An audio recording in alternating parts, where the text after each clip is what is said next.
बात करते हैं टीसीएस की, बड़े नतीजे की, और कल कैसे रहे ये नंबर्स, और साथ ही साथ इन नंबर्स पे हाउस व्यू क्या है उनको भी समझेंगे। लेकिन पहले इस नतीजे को बारीकी से समझते हैं। आशीष वर्मा मेरे साथ, मेरे सहयोगी मौजूद हैं।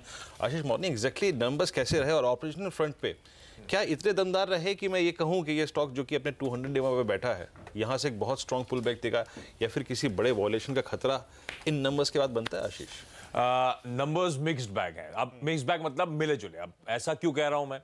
पहले तो रेवेन्यूज की बात करते हैं, तो हम उम्मीद कर रहे थे कांस्टेंट करेंसी में, यानी कि अगर Q2 के एंड में जो करेंसी थी उसी लेवल्स पे हम एक्सपेक्ट करें कि उसी कांस्टेंट करेंसी पे ग्रोथ कैसी है, ताकि पता चले दरअसल कंपनी ने परफॉर्म कैसा करा है। तो हमारी उम्मीद थी कि 1.7 से लेकर 2% के बीच ग्रोथ होगी तिमाही दर तिमाही, और वही हुआ है। 1.8% इस कंपनी ने ग्रोथ डिलीवर करी है। तो एक सीजनली वीक क्वार्टर में जो अच्छे डील विंस हो रहे हैं उसका इस कंपनी को फायदा मिला है। और अब ये जो क्योंकि परफॉर्मेंस इन लाइन आई है, तो अब ये कॉन्फिडेंस और बढ़ गया है कि टीसीएस इस बार पूरे फाइनेंशियल ईयर में डबल डिजिट ग्रोथ, यानी कि 10% या उससे ज्यादा की ग्रोथ कर लेगी। अब मैंने मिक्स्ड बैग इसलिए कहा क्योंकि मार्जिन्स के फ्रंट पे थोड़ा डिसअपॉइंटमेंट है।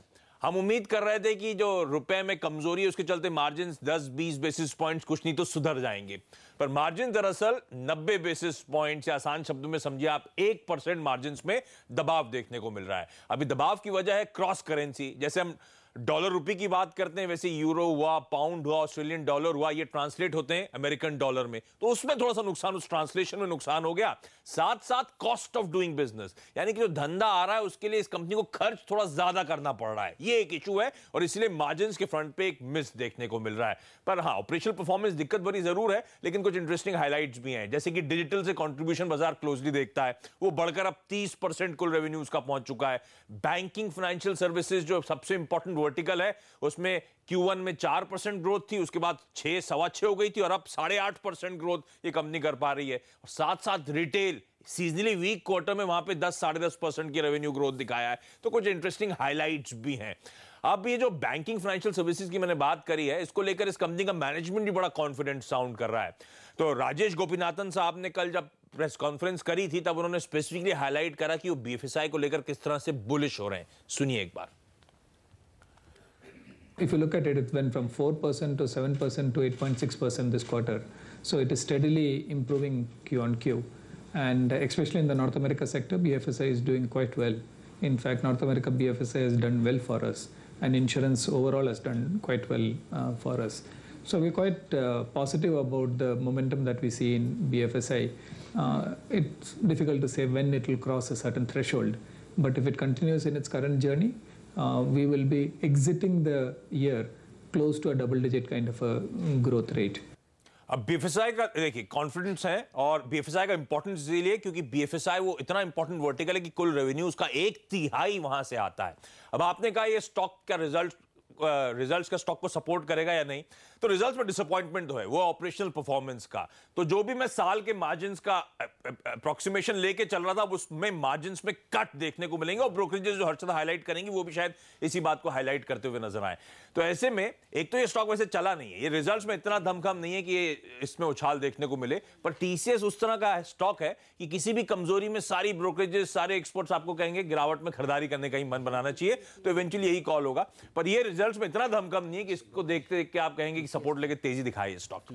बिल्कुल। चलिए, तो आशीष ने बहुत बखूबी समझा दिया कि TCS के नतीजे कैसे आए हैं, लेकिन दरअसल ब्रोकरेजेस क्या सोच रहे हैं इन नतीजों के बाद? हर्षदा हमारे साथ जुड़ चुके हैं। हर्षदा, बताइए TCS पर क्या रिपोर्ट्स हैं आपके पास? मार्जिन्स को लेकर डिसअपॉइंटमेंट है, जो आशीष भी अपनी लिंक में साफ तौर से बता रहे थे, और इसी के साथ अगर आप ओवरऑल व्यू देखें तो लोगों ने अपने टारगेट्स घटाए हैं। कुछ लोग अभी भी बाय रेटिंग के साथ है, कुछ ने सेल का कॉल दिया है और वो बरकरार रखा है, लेकिन जो टारगेट कट हुए हैं उसके साथ शुरुआत करते हैं। और सबसे पहले CLSA का आपके लिए वो रिपोर्ट लेकर आएंगे, जहां पर इन्होंने बाय कॉल मेंटेन किया है, लेकिन टारगेट जो है वो 2460 का नया टारगेट है। पहले ये 2500 का था, तो यहाँ पर लगभग 40 रुपए से एक टारगेट कट आया है।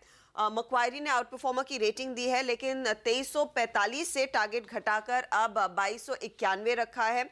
और साथ ही साथ सिटी भी कह रहा है कि यहाँ पर वो अपने टारगेट को कम करना चाहेंगे, 10 रुपए से कम किया है। लेकिन याद रखिएगा सिटी हमेशा से नेगेटिव व्यू रखा हुआ है इस पर्टिकुलर कंपनी पर। सेल कॉल इनका बरकरार है, 1785 का नया टारगेट है।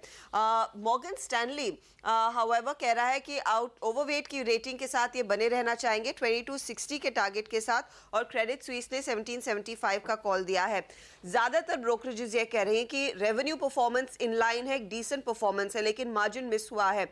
और अगर ऐसी स्थिति रही तो वो भी कॉम्पनसेट करना चाहेंगे या फिर आगे चलकर अपने मार्जिन की एक्सपेक्टेशन को ड्रास्टिकली कम कर रहे हैं। 60 से 70 बेसिस पॉइंट लार्जली ज्यादातर ब्रोकरेजेस कह रहे हैं कि मार्जिन एक्सपेक्टेशंस अब कम होनी चाहिए इस कंपनी के लिए। बिल्कुल, और इसी के चलते फिर शायद थोड़ा प्रेशर भी देखने को मिल सकता है इस स्टॉक में। कितना दिखेगा, क्या सब कुछ गैप डाउन ही हो जाएगा? बागली साहब, टीसीएस के आपको बताइए चार्ट्स क्या नज़र आ रहे हैं, क्या कहते हैं चार्ट्स? हेमंत, मैं 2-3 दिनों से ये कहते आ रहा हूँ कि मैं बहुत ज़्यादा उत्साहित नहीं हूँ। साइडवेज में ये है, तो साइडवेज जब होता है तो मार्केट में एक्सपेक्टेशन कुछ होती ही नहीं है, तो वो एक पॉजिटिव होना चाहिए। बट अदर देन दैट मुझे यहाँ पर बाय करके चलने वाली कोई बात नहीं। मुझे नहीं लगता ये 850 ब्रेक होगा। ऑन द अपसाइड एट 1888 910 1910-15 में फिजल आउट हो जाएगा। तो ये 30-40 रुपए की रेंज में प्ले है। नीचे कितना गिरेगा सर? सवाल ये था। 1850 1850।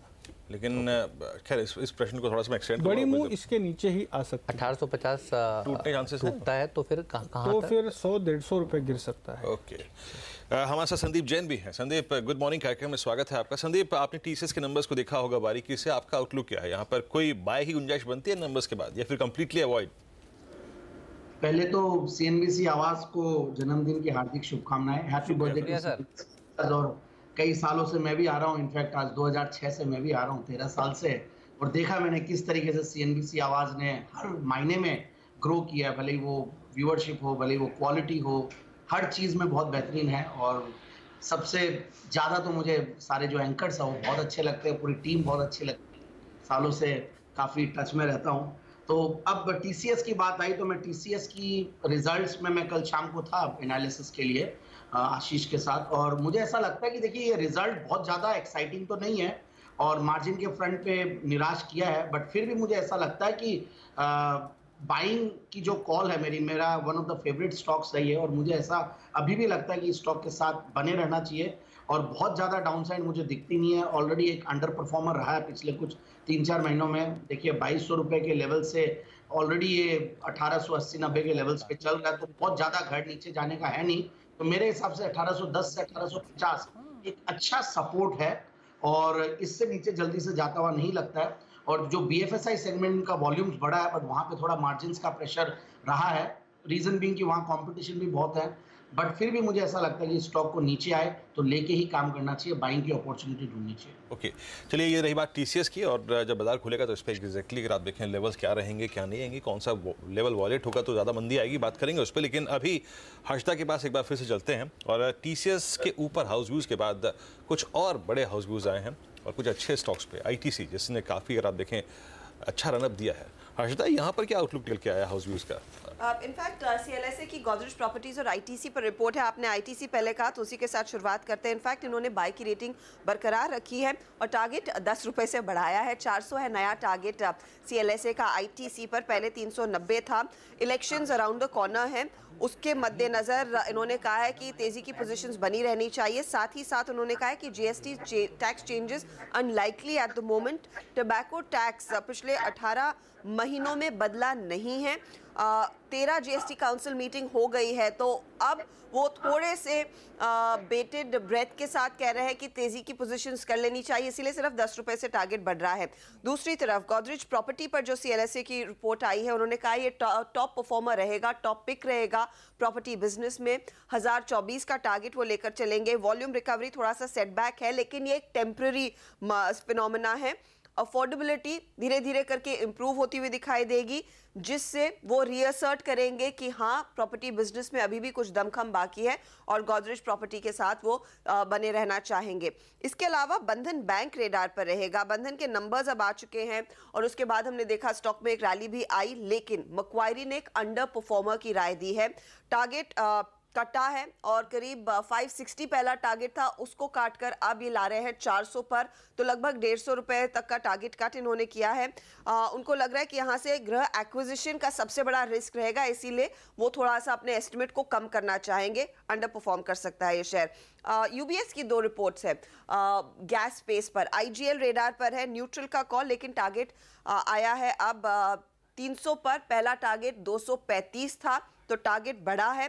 वॉल्यूम ग्रोथ अच्छी खासी देखने को मिलेगी, मार्जिन्स इंप्रूव होंगे, उसी बेसिस पर ये एक टारगेट बढ़ता हुआ। दूसरी तरफ गेल को लेकर वो थोड़े से नाखुश हैं, सेल कॉल के साथ जाएंगे और यहाँ पर इन्होंने टारगेट काटा है 460 से 335 पर लेकर आए हैं। उनको लग रहा है अर्निंग्स पीक हो चुकी हैं और यहाँ पर ऑयल का जो फॉयल है, यूएस एलएनजी कंसर्न्स है, वो एक डैम्पनर रहेगा, वो दबाव डालेगा शेयर पर। बिल्कुल, बहुत बहुत शुक्रिया आपका इस जानकारी के लिए हर्षताप, और इन तमाम स्टॉक्स पर हम अपने एक्सपर्ट